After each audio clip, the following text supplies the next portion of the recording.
Hey everybody, it's Jason Blaha here, and it's time for part 2 of the Q&A, so let's go ahead and get to this first question.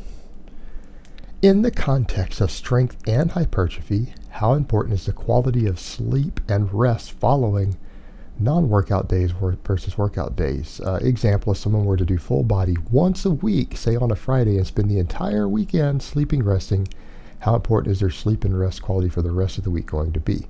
I specifically have students, busy office workers in mind. All right, this is an extreme hypothetical, and you need to remember that in context here. Any person who is really seriously concerned about their strength and hypertrophy is not going to lift only one day a week. You see the problem with that? Even if they only had the one day a week and they're really busy students and office workers, they could do chin-ups and stuff at home. They could do other stuff right there. It's just not that hard. And I'm going to go out on a limb and say I used to work a 60-hour work week. Back before I got really sick, I was completely natty at that point, completely off gear, not even on TRT, nothing. I worked a 60-hour week and was married. I worked at my corporate job for 60 hours a week. I still got to the gym 5 days a week. All right, let that sink in. No one is so busy that they can't get to the gym unless you are people who, and I know people who do this, who work 80, 90, 100-hour work weeks, all right? People who work 12 hours a day, Monday through Friday, have plenty of time to get to the gym 4 or 5 times a week. It's not a problem. But in context of your hypothetical, if you had to pick days to get that's most important, obviously the days immediately following your workout, because that's your growth window, and the evening before a workout. In other words, you don't want to be sleep deprived when you walk into a very serious hard session, particularly when you do minimal sessions per week. It'll reduce your training. It'll reduce the work that you can do in that given session if you're not recovered and rested. And without sleep and recovery and rest, you don't grow from a training session. So in other words, if you get really poor sleep the next night after a training session, I'll be honest here, if you're not on anabolics, you probably are not going to grow as a result of that training. All right, I'm just going to throw that out there. Don't expect to grow. If you only get 5 hours of sleep the night after your really heavy deadlift or bench session or whatever it happens to be, your high volume work, and you don't get adequate sleep that night, don't expect to have grown from that workout. It's not going to happen. Just, again, biologically unlikely.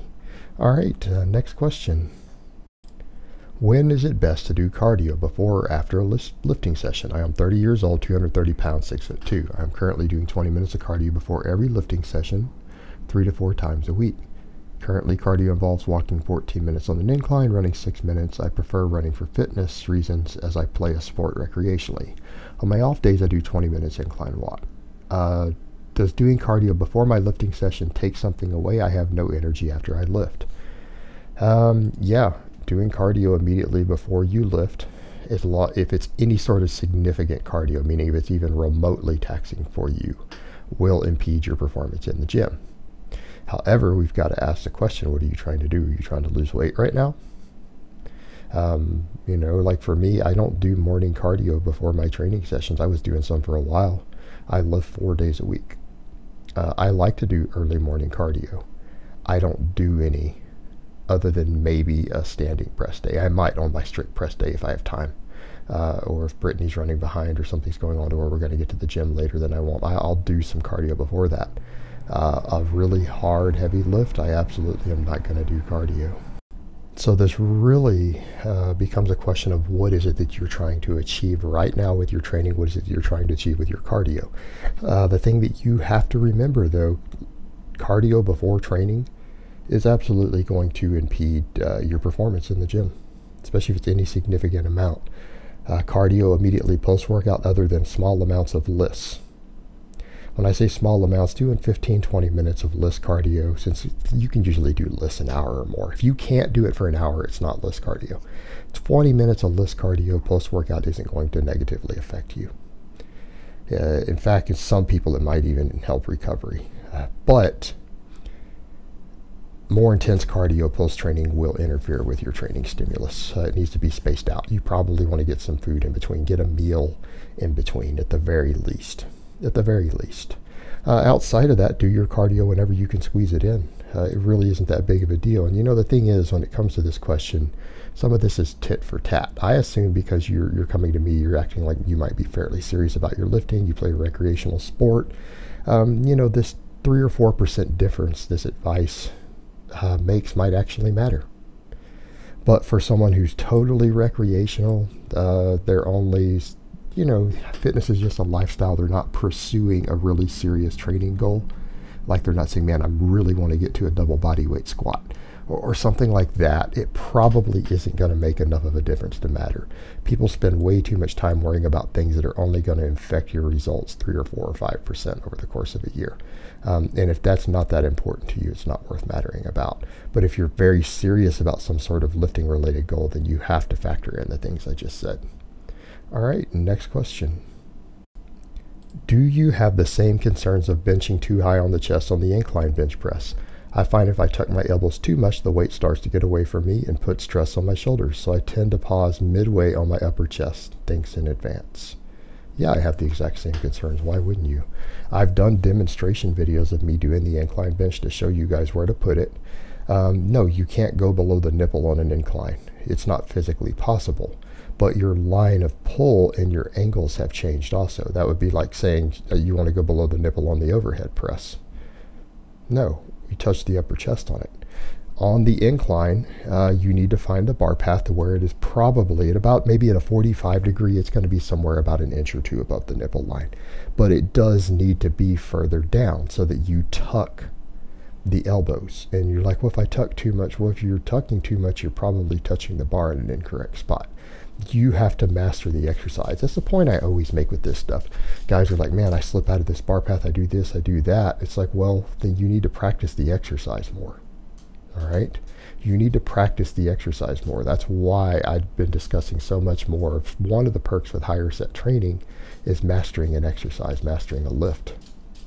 That's important stuff. You can't unvalue that sort of thing. You can't throw that to the side and say it doesn't matter, because that's a perfect example. You're struggling with elbow tuck on the incline to find the perfect bar path consistently to where you can maintain the bar path and it doesn't get away from you, get too far in front of you, things like that. In other words, you haven't mastered the exercise, meaning you haven't practiced it enough. You're probably trying to go too heavy or go too fatiguing with sets to failure or something when you haven't mastered your basic bar path. All right, master the exercise. You can find that right groove on it to where it's fine. But yeah, you do need elbow tuck. And if you bench too high up on the chest, even on the incline, it's bad for your shoulders. Is what it is, brother. All right, next question.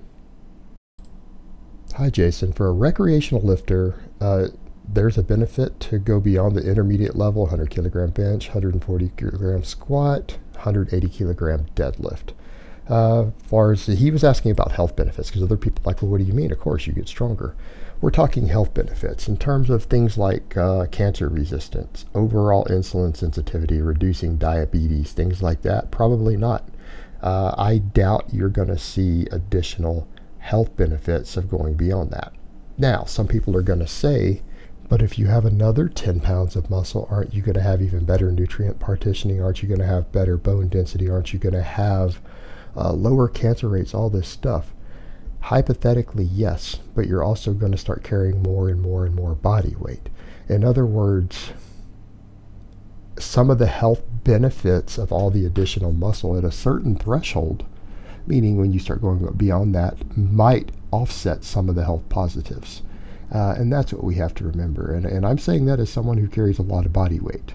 All right, guys, I carry a lot of body weight. Even if I diet down, and I am still dieting down, even if I get down under 10%, I'm still going to have a pretty high body weight. You know what? I have to accept that fact that that could offset some of the health benefits of the extra muscle in terms of nutrient partitioning, insulin sensitivity, all that. Am I unlikely to get cancer or osteoporosis? Yeah, very, very unlikely at that point. But there's additional cardiovascular strain. There's things like that to consider. So when we ask a question like that, are there health benefits, just pure fitness? If someone who's recreational, doesn't compete in a sport, just wants to be strong and fit and healthy and reduce their chances of developing different lifestyle-induced diseases, probably no benefit of going beyond that. Meaning, and if people who are asking about his numbers, basically, can you bench 2 plates, squat 3 plates, deadlift 4 plates aside? Probably no benefit in going beyond that, other than pursuing athletic and strength-related benefits. But health benefits, probably not. All right, guys, but that's really all I have to say on that today. I hope it's been informative, and I will talk to you guys next time in part 3.